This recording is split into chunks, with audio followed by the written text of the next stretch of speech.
Hi students, வணக்கம். இப்போ என்ன பார்க்க போகிறோம்? இயல் 5 பயிற்சி 5.2 ஆறாம் கணக்கு என்ன கொடுத்துருக்காங்க?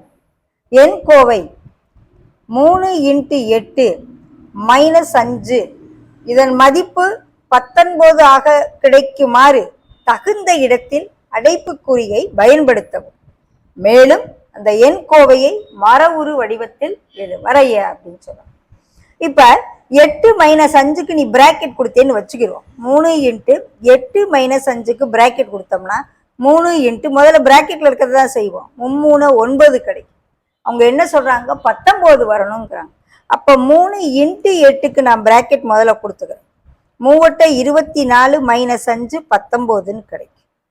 ஓகே, இப்போ பிராக்கெட் நான் எங்க கொடுக்க போறேன் அப்படின்னா 3 × 8க்கு பிராக்கெட்டை கொடுத்து -5னால 19 வரும். ஓகே, இப்போ இதை நான் என்னவா எழுதணும்? மர உரு வரைபடமா நான் எழுத போறேன். அப்ப முதல்ல 3 × 8 எழுதிக்கிறோம். 3 பெருக்கல் 8 3 24 -5 -5. ஓகே, 3 24 -5 19. இப்போ மர உரு வரைபடம் பிராக்கெட்டுக்கு எதுக்கு கொடுக்குறோமோ அது தனியா. ஓகேவா?